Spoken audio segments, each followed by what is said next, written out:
هل دكتور أحمد زويل يستحق فعلا جائزة نوبل؟ قدم ايه للبشرية عشان يكون أول عربي مسلم يفوز بجائزة نوبل في الكيمياء؟ والفيمتو ثانية دي اختراع ولا اكتشاف ولا ايه بالظبط؟ أنا إسراء وده مؤثرون. في 1946 وفي مدينة دمنهور اتولد أحمد زويل، طفل صغير لكن بعقل كبير وحب للعلم غير عادي، ومن جامعة في اسكندرية لأمريكا. رحلة عالم بمعنى الكلمة اتحدى المستحيل عشان يغير مفاهيم الكيمياء ويعرف سر الزمن. طب ايه اللي قدمه بالظبط وايه هي الفيمتو ثانية دي؟ خليني ابسط لك الموضوع خالص عشان احنا الاتنين نفهم. الفيمتو ثانية دي هي جزء صغير جدا من الثانية، يعني وحدة قياس للزمن زيها زي الساعة والدقيقة. الساعة 60 دقيقة والدقيقة 60 ثانية. اما الفيمتو ثانية بقى فهي مليون مليار من الثانية. ايه الرقم ده؟ يطلعوا كام دول؟ وعشان نبسط الموضوع اكتر اقدر اقول لك ان الفرق ما بين الثانية والفيمتو ثانية زي بالظبط الفرق ما بين الثانية وال32 مليون سنة.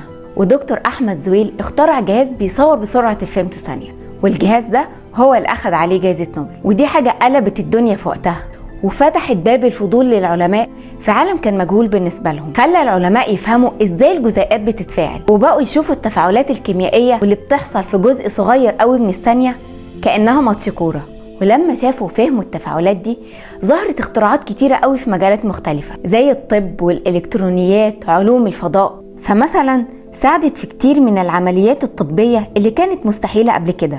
والبيولوجيين قدروا يفهموا جسم الإنسان وأجهزته بتشتغل إزاي بالظبط وبمنتهى الدقة. إنجاز عظيم زي ده كان لازم يتكرم عليه. وفي 1999 فاز دكتور أحمد زويل بجائزة نوبل.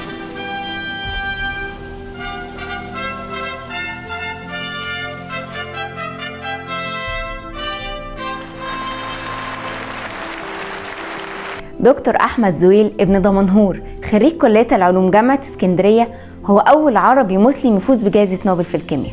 مش بس كده، ده كمان عمل وعرف البشرية على علم جديد تماما هو أول رواده اسمه كيمياء الفيمتو.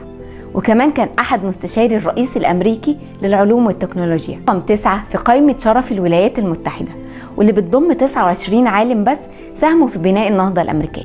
أحمد زويل ما كانش مجرد عالم، كان ملهم ومؤثر ومؤمن بقوة العلم، وعمل كتير جدا عشان يدعم العلم والبحث العلمي في مصر والوطن العربي. لايك وشير للفيديو لو شايف ان دكتور احمد زويل يستحق كل تقدير، وكمان ما تنساش تعمل لنا فولو سبسكرايب عشان تشوفنا اكتر وتسمع اكتر عن شخصيات مؤثرة في تاريخنا العربي والاسلامي. وبس كده، انا إسراء قاسم، سلام.